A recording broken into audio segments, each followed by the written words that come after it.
미국과 이란이 8개월 만에 핵 협상을 재개한 가운데 트럼프 미국 대통령이 이란을 상대로 군사적인 압박 강도를 높이고 있습니다. 이란은 만일의 사태에 대비한 핵시설 보호 움직임과 함께 대대적인 내부 단속에 나섰다는 분석이 나옵니다. 김지수 기자입니다. 다음 주 미국과 이란 간의 2차 핵 협상이 열릴 것으로 예상됩니다. 트럼프 미국 대통령은 중동 지역에 에이브러햄 링컨 항공모함 전단을 전개한 데 이어 또 다른 항모도 추가로 투입될 수 있다고 말해 이란 주변의 군사자산 배치를 한층 강화할 수 있다는 의지를 밝혔습니다. 이란을 상대로 군사적 옵션을 배제하지 않겠다는 점을 거듭 언급해 협상력을 끌어올리려는 의도로 풀이됩니다. Iran, we'll see what happens. I think they want to make a deal. I think they'd be foolish if they didn't. We took out their nuclear power last time, and we'll have to see if we take out more this time. 이란 당국은 미국과의 협상 재개에 의미를 두면서도 내부 단속을 강화하고 있습니다. 정권의 비판적인 야권 인사들을 체제 전복을 모의한 혐의 등으로 체포해 반대 세력을 용납하지 않겠다는 내부 경고와 함께 대외적으로 통제력을 과시하려는 것으로 보입니다. احساس کردیم این درک و تفاهم وجود داره که این روند دیپلماتیک ادامه پیدا بکنه و فکر می‌کنم این خودش اهمیت داره. 또 우라늄 농축 설비가 위치한 것으로 알려진 핵시설의 입구가 최근 흙으로 덮였다는 분석이 나오면서 미 공습을 우려한 대비에 나섰다는 관측입니다. 튀르키예는 이란이 핵무기를 획득할 경우 주변국도 핵 경쟁에 휘말릴 것이라고 주장하고 있고 이스라엘은 미국이 직접 이란 핵 협상에 대한 원칙을 제시하겠다고 밝혔습니다. 연합뉴스 TV 김지수입니다. 미국이 이란에 대한 압박 수단으로 이란산 원유를 운반하는 유조선을 납포하는 방안을 검토했으나 이란의 보복 가능성과 국제 유가 급등을 우려해 실행을 미루고 있다고 월스트리트 저널이 현지 시간 10일 보도했습니다. 이란의 주 수입원인 원유 수출을 원천 봉쇄해 핵 프로그램 제한 협상 테이블에서 유리한 위치에 서겠다는 의도입니다. 타깃은 이른바 그림자 선단입니다. 약 1,000척으로 추산되는 이들 선박은 제재 대상 국가의 원유를 중국 등지로 비밀리에 운송하고 있습니다. 국제법상 공해상에서 국적을 속이거나 무국적 상태인 선박은 미국의 관할권 행사가 가능한 것으로 전해졌습니다. 바레인에 주둔한 미국 해양경비대는 실제 납포 작전을 주도할 수 있는 능력을 갖추고 있습니다. 가장 큰 위험 요인은 이란의 보복입니다. 미국 당국자들은 이란이 이에 맞서 페르시아만 인근의 미국 동맹국 유조선을 납포하거나 전 세계 원유 물동량의 25%가 통과하는 호르무즈 해협을 봉쇄할 가능성을 우려하고 있습니다. 쿠웨이트 대학의 바데르 알사이프 교수는 해협 봉쇄는 누구에게도 이익이 되지 않지만 이란이 막다른 골목에 몰렸다고 느끼면 실행에 옮길 것이라며 이란은 베네수엘라와 다르다고 지적했습니다. 만약 이란의 보복으로 호르무즈 해협이 막히면 국제 유가가 치솟을 수밖에 없고 이는 트럼프 행정부에 심각한 정치적 타격을 입힐 수 있습니다.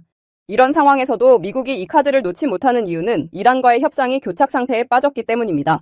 이란은 핵 프로그램 논의 의사를 밝히면서도 우라늄 농축 중단이나 미사일 프로그램 폐기 등 미국의 핵심 요구 사항은 거부하고 있습니다. 영국이 미국의 이란 공격에 대비해 F-35 스텔스 전투기를 중동 지역 상공에서 작전 가능한 기지로 전진 배치했습니다. 영국 일간 더 타임스는 현지 시간 7일 F-35B 6대가 전날 지중해 키프로스 소재 아크로티리 공군기지로 이동했다고 보도했습니다. 해당 기지는 영국군이 해외에 둔 최대 규모의 군사시설로 중동 작전에서 핵심 역할을 하는 곳입니다. 새로 전개한 F-35B는 이곳에 배치된 전투기들과 함께 이란 인근인 이라크, 시리아 상공에서 임무를 수행할 예정입니다. 트럼프 미국 행정부가 이란을 향한 핵포기 압박을 최고조로 끌어올리고 있습니다. 미 국방장관은 어떤 임무든 수행할 준비가 됐다고 강조했는데요. 이란은 전쟁을 불사하겠다며 맞서고 있습니다. 김예린 기자입니다. 미국은 중동에 대규모 군사 자산을 추가로 배치하며 이란을 턱 밑까지 압박하고 있습니다. 핵 포기 협상에 적극 응하라는 최후 통첩성 경고입니다. 항모전단 전진 배치에 이어 핵 탐지 특수 정찰기를 중동에 인접한 영국 기지에 전개했습니다. 군사행동 단행보다는 핵실험 감시에 무게를 둔 조치라는 분석이 나오지만 갈등은 극단으로 치닫고 있습니다. 이란과의 대화에 진전이 없자 트럼프 대통령이 대규모 공습 카드를 만지는 가운데 미 국방장관도 결의를 다졌습니다. We will be prepared to deliver whatever this president expects of the War Department. 특히 미군의 베네수엘라 공습 사례를 언급하며 군사력도 내세웠는데 이는 전 세계에 보내는 메시지라고 강조했습니다. 미국의 전방위 압박과 더불어 국제사회의 움직임도 긴박해졌습니다. 유럽연합은 이란 반정부 시위 폭력 진압에 앞장선 이슬람 혁명 수비대를 테러 단체로 지정하며 추가 제재에 나섰습니다. 하지만 이란은 여전히 강경합니다. 사실상 합의가 아닌 항복을 강요하는 거라며 핵을 포기하라는 요구를 들어주느니 차라리 전쟁을 택하겠다는 입장인 것으로 전해집니다. 이란 내부 권력 기반에 균열 조짐도 보입니다. 개혁파 인사들이 최고 지도자 하메네이의 퇴진을 촉구하며 비밀리에 공동 행동을 시도했지만 당국의 탄압에 무산된 것으로 전해졌습니다.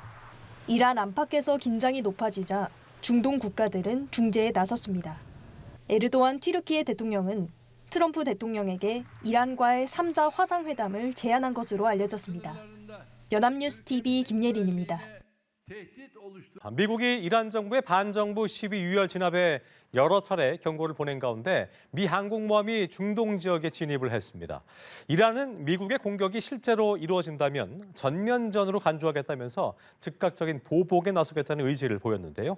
김지수 기자가 보도하겠습니다. 미국은 중동의 항공모함 등 핵심 전력을 집결시키며 이란에 대한 압박 강도를 높이고 있습니다. 앞서 트럼프 대통령은 이란 정부가 반정부 시위를 유혈 진압한 것을 문제 삼으며 이란을 공격할 수 있다는 입장을 여러 차례 밝혔습니다. 이란은 방어할 의지와 능력을 모두 갖추고 있다고 강조하며 미국의 공격이 실제로 이루어진다면 중동 지역 전체 안보에 영향을 미칠 것이라고 강조했습니다. 이란 수도 테헤란의 도심 광장엔 푸른 항공모함 갑판에서 붉은 피가 바다로 흘러내리는 대형 그림이 걸렸는데 피에 젖은 성조기처럼 보여 이란의 의지를 반영한 선전물로 해석됩니다.